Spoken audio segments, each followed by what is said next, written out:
Olá, olá, boa tarde. Me escutam bem? Estou fazendo o teste aqui, tá certo, o áudio está saindo. Boa tarde a todos. Vamos dar continuidade aqui ao nosso conteúdo. Hoje nós vamos ver a última aula de contratos empresariais, né? Vamos finalizar esse assunto, né, de contratos empresariais, e daí a gente dá sequência ao nosso curso, né? Alguns avisos. Temos as nossas atividades, não esqueçam de fazê-las, né? Hoje já se encerrou o prazo de envio das atividades, da atividade referente à aula da semana passada, né? Já fiz a chamada, inclusive, então, quem não entregou, paciência, mas procure entregar as atividades. No próximo sábado se encerra o prazo de entrega da atividade passada na nossa aula de reposição, no último sábado, né? E daí, referente a esta aula de hoje, terá atividade para a semana que vem. Beleza? Feriado tá aí, 4 dias livres para vocês descansarem, aproveitarem e estudarem, né? Porque quando a gente é jovem, quando a gente está no ensino médio, a nossa única responsabilidade é estudar. Portanto, estudem. Claro que vocês devem estar me xingando, falando, não, vou descansar, tal, mas, infelizmente ou felizmente, a atribuição de vocês é essa, né? Tal qual a minha, é passar o conteúdo para vocês, beleza? Vamos aqui compartilhar a nossa tela, iniciar falando aí do nosso contrato de fiança mercantil, né? Então, a gente vai compartilhar, tá aí na tela, certo? Compartilhando aí nosso contrato de fiança mercantil, que está previsto lá a partir do artigo 818 do Código Civil. E é muito interessante a fiança mercantil, meus amigos, por quê? Porque eu costumo, em tom de brincadeira, claro, mas tem um fundo de seriedade nisso, trazer uma passagem da Bíblia, né? E a Bíblia diz, né, com toda a sua sabedoria, diz em Provérbios 22, do 26 ao 27, diz o seguinte: não esteja entre os que se comprometem e ficam por fiadores de dívidas. Pois, se você não tiver com que pagar, vão acabar lhe tirando até mesmo a cama em que costuma se deitar. Né? Muito importante isso daqui. Deixa eu voltar para mim aqui para olhar para vocês diretamente. O que quer dizer isso? Quer dizer que aquele que serve como fiador e se compromete com os seus bens, com a sua pessoa, né? Fica aquela pessoa como garantia de uma dívida de outra pessoa, se não tiver como pagar a dívida daquela pessoa, você pode perder até a cama onde dorme. É isso que a palavra diz nessa passagem. Professor, desculpa, entrei agora, tal. Isso aqui é um culto? Não, não é.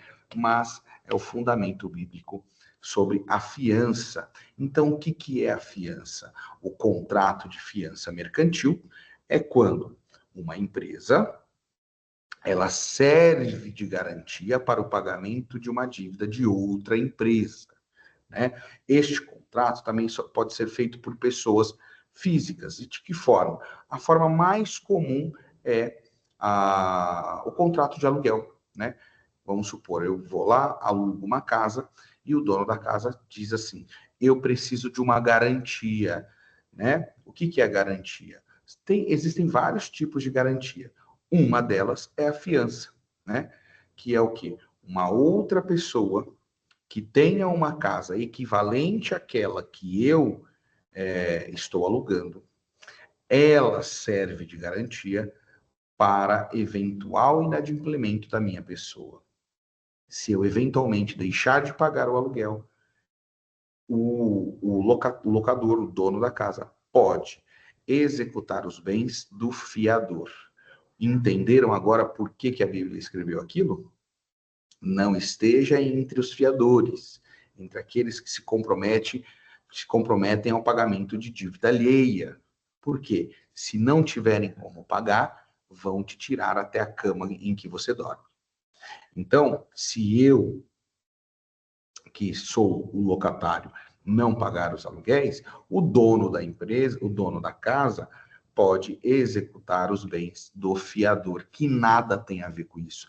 Ele só é um grande amigo meu e confiou em mim e serviu de fiador para mim, comprometendo o bem dele, que é uma casa, em cima de uma dívida que eu fiz. Entendeu? Então, fiança é muito complicado. E a fiança mercantil acontece da mesma forma, só que entre empresas, né? Vamos voltar lá para a tela e dar sequência à nossa aula. Feitas essas considerações iniciais, né? Então, nós podemos dizer que a fiança, ela pode ser um contrato particular de fiança, eu faço um contrato de fiança mercantil particular, sozinho, né? Ou eu posso colocar ele como um acessório, uma cláusula acessória a um contrato principal. No caso do contrato de aluguel, por exemplo, a fiança ela entra ali como contrato acessório, tá? Eu tenho um contrato de locação e dentro do contrato de locação eu incluo a cláusula da fiança. Então, ele é um contrato acessório a um contrato principal, que é um contrato de locação. Ou eu posso fazer um contrato único, só de fiança. Tá? É mais comum a gente observar aí a fiança aparecer como um contrato acessório a um outro. Né? Como que funciona isso no meio empresarial? No meio empresarial, é assim, geralmente as empresas, elas pegam valores emprestados de bancos, instituições financeiras no geral, para conseguir investir, né? Para investir na empresa, para investir ali na infraestrutura. Então, neste contrato de empréstimo, que a gente chama contrato de mútuo, né? Mútuo é empréstimo. Então, é esse contrato de mútuo, em que o BNDES, por exemplo, que é o Banco Nacional de Desenvolvimento, empresta um valor para a empresa X. Neste contrato, tem ali uma cláusula de fiança, em que a empresa X, se ela não pagar, o fiador dela vai pagar. Aí o fiador dela, por exemplo, é a empresa Y. E a empresa Y se compromete e dá o nome dela e dá a cara dela a tapa de que a empresa X vai pagar aquele valor e vai resolver todo o problema. Mas se não resolver, ó, vem aqui que empresa Y vai arcar com o pagamento, porque eu sou muito amigo da empresa X. Percebam que para você comprometer a sua renda em relação ao outro, comprometer, você dá a sua garantia de que o outro vai cumprir, você tem que ser muito chegado, você tem que ser muito amigo. E ainda assim vai correr o risco. Entendeu? Então, a fiança, ela é um contrato de muito risco. Muito risco. Por isso que eu coloco esse trechinho aqui da Bíblia, que fala, se a Bíblia, que a Bíblia já está dizendo que não é para ser fiador, por que nós seríamos? Né? Então, é um contrato que existe, é possível, é bem praticado, mas, digo para vocês, o risco é tão grande que é sempre bom evitar. Está lá na Bíblia para não fazer. Né? Vamos ler de novo? Não esteja entre os que se comprometem e ficam por fiadores de dívidas, pois se você não tiver com que pagar, vão acabar lhe tirando até mesmo a cama em que costuma se deitar. Portanto, importante saber do alto risco do contrato de fiança e, mais importante ainda, evitar, né, celebrar esse tipo de contrato. Amanhã ou depois, se algum de vocês estiver fazendo uma consultoria para uma empresa na qualidade de técnico em administração, saibam desses riscos e aconselhe o seu contratante a não fazer esse tipo de negociação, se for possível ele evitar, tá bom? Então, a fiança, ela é a garantia da satisfação de uma dívida contraída por outra pessoa, né? Então, uma pessoa que não tem nada a ver com a situação, ela se compromete com os bens dela, com o nome dela, né? Que aquele que está contratando vai pagar. E que se ele não pagar, pode cobrar de mim, que eu vou pagar. Vê como é pesado, perigoso? Tá bom? Então, vamos passar as características da fiança, né? A cláusula, seja como cláusula, ou seja como contrato principal, ela sempre será feita por meio escrito. Não existe você celebrar uma fiança de forma verbal, ali no fio do bigode, combinando mensagem do WhatsApp, não pode. Tem que ser por escrito em um instrumento particular, né? Num contrato mesmo, seja dentro de um contrato principal, como uma cláusula, ou num contrato autônomo, como a própria fiança mesmo, mas sempre escrito, com a assinatura de todo mundo ali ciente do que está acontecendo. Principalmente o fiador, né? Que é quem vai se responsabilizar por eventual não pagamento, tá? A fiança, ela independe do consentimento do devedor principal, tá? O devedor principal, que é o contratante ali, geralmente é ele que indica o fiador, porque o fiador é alguém de confiança dele. Mas existe esse tipo de serviço também, tá? O serviço do fiador profissional. Existem empresas que trabalham como fiadoras, né? E neste caso, é possível que o próprio credor, né? O próprio, vamos colocar ali no exemplo, para ficar mais fácil para vocês entenderem, no exemplo de uma locação de uma casa, tá?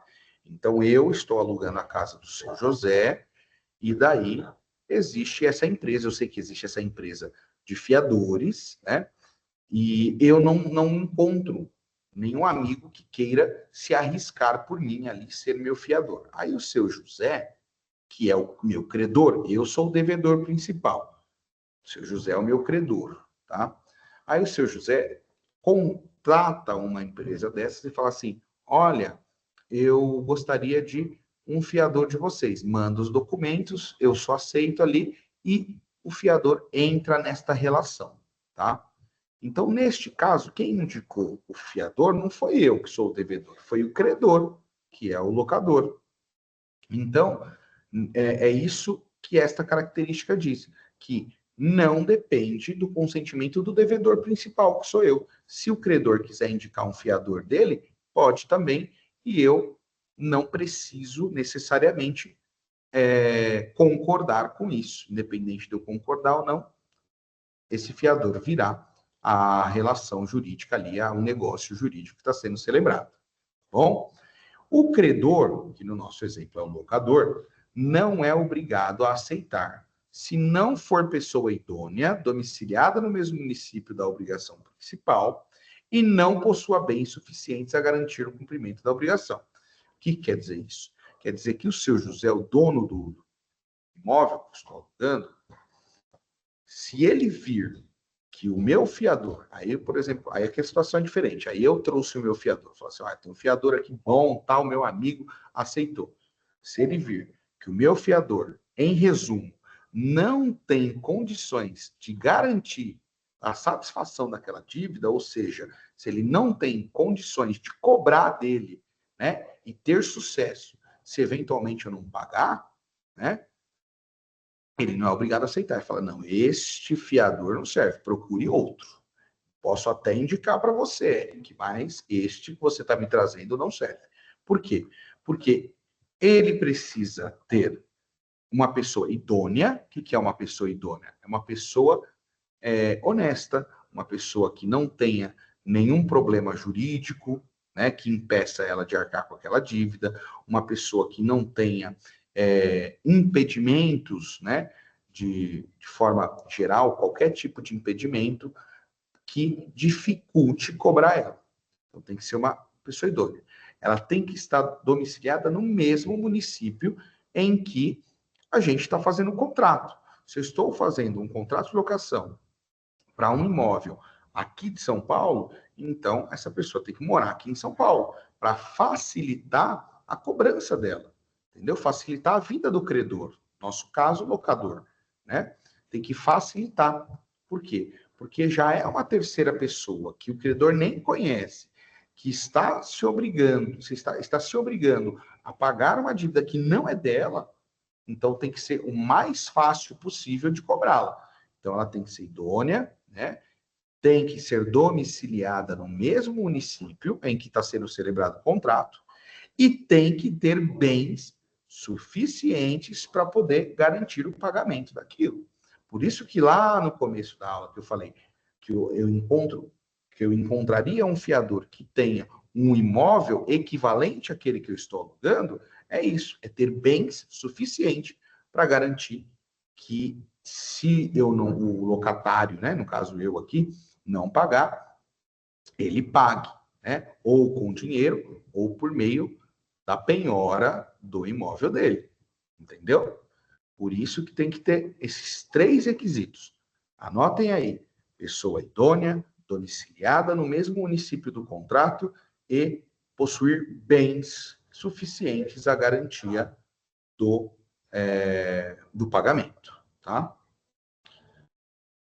Última característica: morrendo, se tornando insolvente ou incapaz, o credor poderá exigir a substituição. O que significa isso? Se o meu fiador ele morrer, se ele eventualmente se tornar insolvente, o que é insolvente? Ele perdeu os bens que poderiam garantir o pagamento da dívida, ele perder o dinheiro que ele tinha, né? Vamos supor que ele faliu, né? Quando a pessoa física fale, a gente não fala em falência. Falência é só de empresa. Quando a pessoa física fale, a gente chama ela de insolvente. Insolvência civil, anota aí. Insolvência civil, né? Quando a pessoa física fale, a gente chama de insolvência civil. E falir é quando a sua dívida é maior do que a sua renda. Então, se o meu fiador morrer ou se tornar insolvente, isto é, se ele adquirir dívidas tamanhas que sejam maior do que a renda dele, significa que vai prejudicar a garantia do pagamento lá do contrato, que ele é fiador, se eu não pagar, então vai arriscar a vida do credor, né? O credor, basicamente, aquele fiador já não presta mais. Por quê? Porque ele não tem mais condições de arcar com o eventual inadimplemento do devedor, que no caso sou eu aqui no nosso exemplo, tá? Então, se ele morrer, se tornar insolvente ou incapaz, lembrem-se das nossas primeiras aulas de incapacidade, né? Quem pode celebrar contrato? Pessoas capazes, né? Então, se ele se tornou incapaz por meio de algum acidente, que está em coma, ou tem sequelas que comprometem o cognitivo, né? Comprometem a saúde mental, ou eventualmente ele venha a ser acometido por alguma doença, né? Alzheimer, doenças degenerativas que acabem por comprometer a saúde mental dele, né? O meu credor, poderá exigir que eu substitua o fiador. Então, morrendo, ele não vai poder mais arcar com nenhuma obrigação. Se tornando insolvente, ele não tem mais a grana nem os bens que ele tinha para garantir o pagamento do contrato se o devedor não pagar. Ou se tornando incapaz, ou seja, ele não pode mais exprimir a sua vontade. Ele não pode mais celebrar contrato nenhum. Então, não só a fiança No caso da incapacidade, não só a fiança, mas todo tipo de contrato que esse fiador tiver tido, depois da incapacidade, esses contratos deixam de valer. Eles perdem a validade, porque ele não é mais capaz. Tá? Então, não sendo mais capaz, o meu credor, num contrato de fiança, pode exigir a substituição. Quando eu digo pode exigir a substituição, significa que ele não deve. Né? Dever é uma obrigação mais forte. Agora, poder é um direito dele. Ele pode ou não. Se ele achar por bem, ele pode, e ele exigindo, eu tenho que cumprir. Se ele achar que está tudo bem, que pode deixar sem, vai ficar sem. Mas se aconteceu inadimplemento da minha parte, ou seja, se eu não pagar, ele não vai poder cobrar o meu fiador. Por quê? Porque quando ele pôde pedir a substituição, ele não fez, e agora o meu credor ou morreu, ou está insolvente, ou é incapaz, não pode mais cumprir com nenhuma obrigação. Entendeu? Próximo. Efeitos da fiança. Quais são os efeitos? Nós temos um primeiro efeito que é o mais importante de todos, que é o benefício de ordem. E o que é o benefício de ordem? O fiador poderá exigir que primeiro seja atingidos os bens do devedor, indicando-os. Entendeu? Então, é a ordem. O fiador pode falar assim, beleza, eu sou fiador, eu vou garantir que ele pague. Se ele não pagar, pode cobrar de mim. Mas você só vai vir cobrar de mim depois que você tentar de tudo para receber dele. Você vai penhorar os bens dele, você vai bloquear as contas dele, você vai tirar tudo que ele tem. Se mesmo assim não for suficiente, aí você vem atrás de mim. Entendeu? Isso é o benefício de ordem. Ele pode exigir. Só que o benefício de ordem, ele não é automático. Ele só existe quando o próprio fiador, lá no contrato, coloca isso. Se ele não colocar, o credor tem o direito de atingir direto e cobrar direto do fiador. Ou dos dois ao mesmo tempo. Tá? Então, o benefício de ordem, ele tem que ser suscitado, ele tem que ser arguido. O que significa isso? O fiador tem que falar que quer ser beneficiário desse benefício. Né? Beneficiário desse benefício é redundante. Né? Ele tem que falar que ele quer aproveitar esse direito, que é o benefício de ordem. Tá? Aí, estando isso expressamente no contrato, o credor só poderá aborrecer o fiador e ir atrás dos bens dele depois de tentar de tudo contra o devedor e não ter conseguido. Tá? Como toda regra tem sua exceção, qual que é a exceção? Quando o fiador não poderá pedir o direito ao benefício de ordem. Em 3 situações. Quando renuncia ao benefício no contrato, ele, no próprio contrato, ao invés de falar que quer ser beneficiado por isso, ele mesmo diz, não precisa. Eu confio tanto no meu amigo, neste devedor, que ele não vai gerar problema nenhum para mim nem para você. Não quero. Renuncio o benefício de ordem. Ele coloca expressamente, ele tem que colocar expressamente no contrato. Se ele não colocar expressamente no contrato, eu não posso interpretar que ele tenha renunciado a esse direito, tá bom? Segunda hipótese, se obrigou como principal pagador ou devedor solidário. O que significa isso? É basicamente quando ele é mais ou menos a mesma coisa que renunciar ao benefício de ordem. Mas nesse caso, ele deixa claro no contrato que ele é o principal pagador. Pode ficar tranquilo, o devedor tá de boa, ó, tá de boinha, deixa comigo, eu sou o principal pagador. Ou então devedor solidário. O que é devedor solidário? Devedor solidário, como o próprio nome diz, solidariedade, ele é amigão, ele é bonzinho, né? E ele vai responder e se responsabilizar juntamente e de forma simultânea com o devedor principal. Não tem benefício de ordem, entendeu? Ele vai falar assim para o credor, falar assim, olha, eu sou tão amigo desse cara que você pode cobrar de mim ou dele simultaneamente. Ou só de mim, ou só dele, ou dos dois ao mesmo tempo, porque eu sou o quê? Solidário. Vocês estão me perguntando assim, professor, como tem gente burra nesse mundo, pode acontecer? Pode. Sabe onde é comum isso? Isso é muito comum. No caso de pessoas abastadas, né? Os famosos playboys, né? Quando eles vão estudar em outra escola, em outra cidade e tal, aí o que acontece? O papai vai lá e aluga o apartamento para o filho. Aí, muitas vezes, você aluga o apartamento no nome do filho, né? Para o quê? Para dar um pouquinho de responsabilidade para ele. Só que aí o pai aluga o apartamento no nome do filho, o pai paga o aluguel para ele e serve, inclusive, como fiador. Então, é esse caso aqui, ele é devedor solidário, ou, eventualmente, o principal pagador do aluguel, entendeu? Então, o contrato sai no nome do filho, mas o pai que paga o aluguel, e o pai é o próprio fiador. Se não pagar, o pai que paga, entendeu? Neste caso, professor, tem inadimplemento? O devedor deixa de pagar? Não deixa. Por quê? Porque na mínima possibilidade disso acontecer, o pai já vai lá e paga o aluguel do mês e nunca vai deixar de pagar. Entendeu? Só não vai pagar se não quiser, neste caso. Então, esse é um exemplo clássico de devedor solidário ou principal pagador. E a terceira hipótese?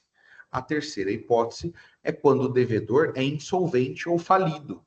Lembra que eu falei falência e insolvência no slide anterior? É isso. Se o devedor principal não tem bens nenhum, não tem condições, não tem dinheiro em conta, não tem nada que possa garantir ao credor que, de alguma forma, ele vai conseguir receber, se esse cara ficar sem pagar, aí o fiador não tem benefício de ordem. O fiador vai ser responsabilizado diretamente, sem precisar esperar exaurir todas as tentativas em cima do devedor. Porque, neste caso, o devedor insolvente ou falido, ele já não tem condições. Ele já entra sem possibilidade nenhuma, sem bem nenhum, para garantir a satisfação daquela dívida. Então, se já não tem, para que eu vou perder tempo atingindo os bens dele que não existem, para depois ir até o fiador? Então, neste caso, não rola o benefício de ordem, beleza? Então, 3 situações que são exceções ao benefício de ordem são renúncia ao benefício de ordem pelo fiador no contrato, se ele renunciar, não vai ter. Se ele se obriga como pagador principal ou devedor solidário, e se o devedor é insolvente ou falido. Professor, como que um devedor pode ser falido se você falou que falência é só empresa? A empresa, em nome próprio, pode alugar. Ela pode alugar um imóvel ou, eventualmente, fazer um contrato de mútuo, como eu disse no começo da aula, de empréstimo em que tenha um fiador, tá? Então, por isso que aqui, insolvente, se esse devedor for pessoa física, ou falido, se esse devedor for pessoa jurídica. Bom, outro efeito. Fiança assumida por mais de uma pessoa é cobrada de todos igualmente. Vamos supor que eu tenho 3 fiadores, né? 3 fiadores ali. E daí, quando acontece a necessidade de procurar esses fiadores para pagar algo que não foi pago pelo devedor, eu posso cobrar deles diretamente e igualmente dos 3. Eu não tenho que procurar o fiador A, depois o fiador B, depois o fiador C, ou vice-versa. Eu posso, em regra, cobrar dos 3 igualmente, porque os 3 se comprometeram igualmente. Isso é muito comum quando eu tenho um fiador que é casado, com comunhão universal de bens. Quando ele assina, ele precisa que a esposa assine. Então, são 2 fiadores, tá bom? Aí eu posso cobrar, em regra, de todos. Qual que é a exceção? se declararam benefício de divisão, quando só poderão pela parte que se comprometeram. Só responderão pela parte que se comprometeram. O que significa isso? O benefício de ordem é quando o fiador só é atingido depois de todas as tentativas atrás do devedor. O benefício de divisão é quando eu tenho mais de um fiador e eles lá no contrato colocam uma porcentagem. Fala assim, ó, eu me comprometo por 50%, por 30% da dívida. Aí o outro eu me comprometo por 70% da dívida. Então, neste caso, quando o fiador pede o benefício de divisão, quando tem mais de um fiador, ele só vai responder pela dívida no equivalente à porcentagem que ele aceitou se responsabilizar. Esta é a exceção à regra de que os fiadores respondem igualmente por toda a dívida. Essa é a regra. Mas, se ele colocar no contrato que vai se valer do benefício da divisão, significa dizer que ele só vai responder pela dívida no montante em que se comprometeu, tá bom? Mais que isso, ele não se compromete. 30% só, então eu pago só 30% da dívida. Depois eu vou atrás lá do devedor, tá? Aliás, eu ia falar isso mais pro final, mas eu vou adiantar isso. Professor, engraçado, né? Aí o cara vai lá, dá o nome dele, se compromete pela dívida que ele nem contraiu, e o cara não paga o devedor, e esse fiador vai ter que pagar tudo? Vai. E ele vai ficar no prejuízo? Não. Não fica no prejuízo. Entre aspas, não fica. Né? Entre aspas, não fica. O que acontece? Esse fiador vai ter que pagar a dívida, porque se ele não pagar, ele vai perder os bens dele. Ele paga, e depois ele cobra o devedor para devolver esse dinheiro para ele. Se vira. A figura do fiador, entenda, a figura do fiador, ela existe justamente para evitar que o credor tenha prejuízo. Agora, se o fiador vai ter prejuízo ou não, isso é problema dele. O credor tem que estar aqui, ó, tranquilo. É essa a ideia do fiador, tá?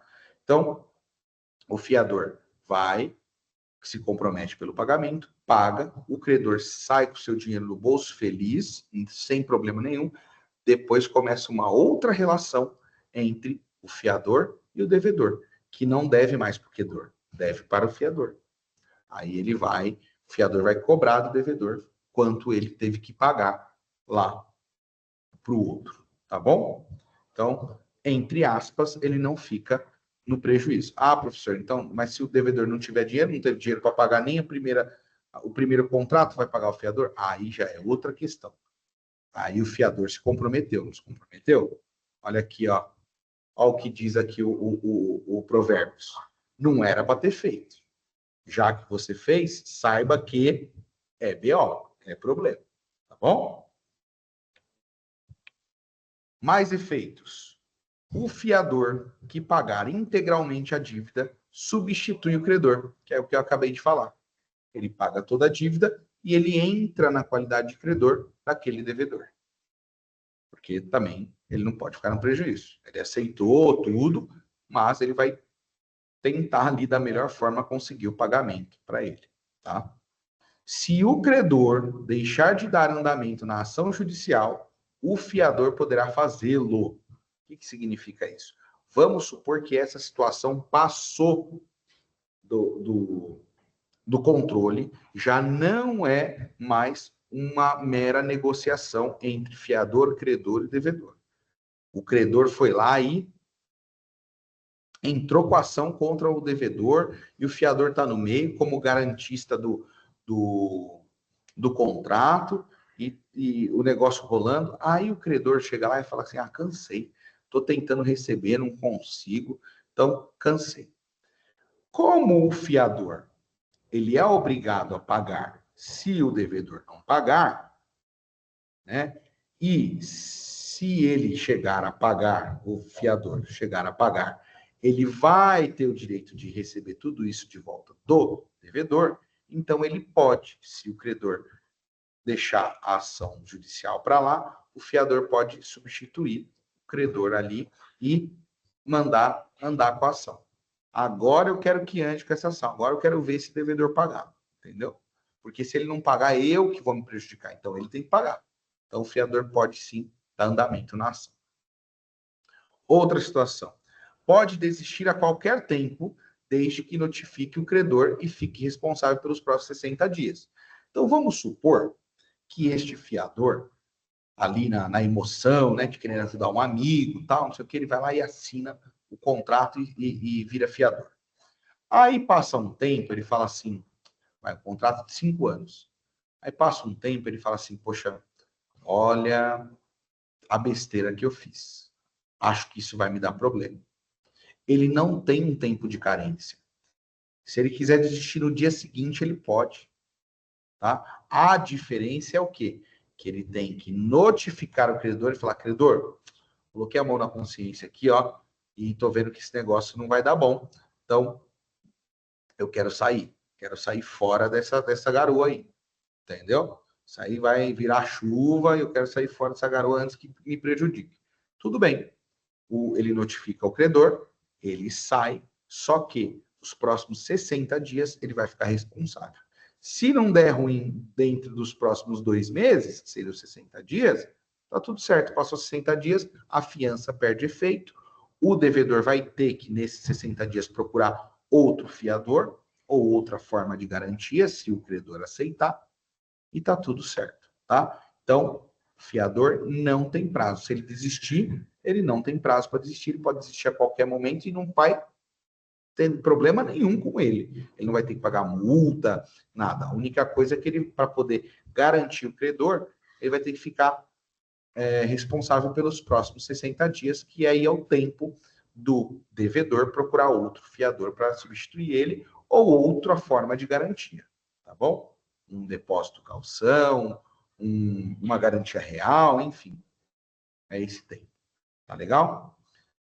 Outro efeito, a obrigação, o que é a obrigação? É o contrato ali que eles fizeram, passa aos herdeiros, mas a responsabilidade da fiança se limita até a morte. O que significa isso?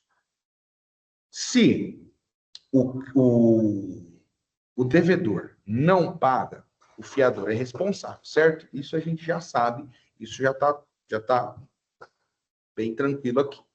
Se o devedor não paga, o fiador é responsável. Vamos supor que nós estamos em meio a uma cobrança dessa dívida, o fiador está lá no meio da dívida, está responsável por pagar, tal, e daí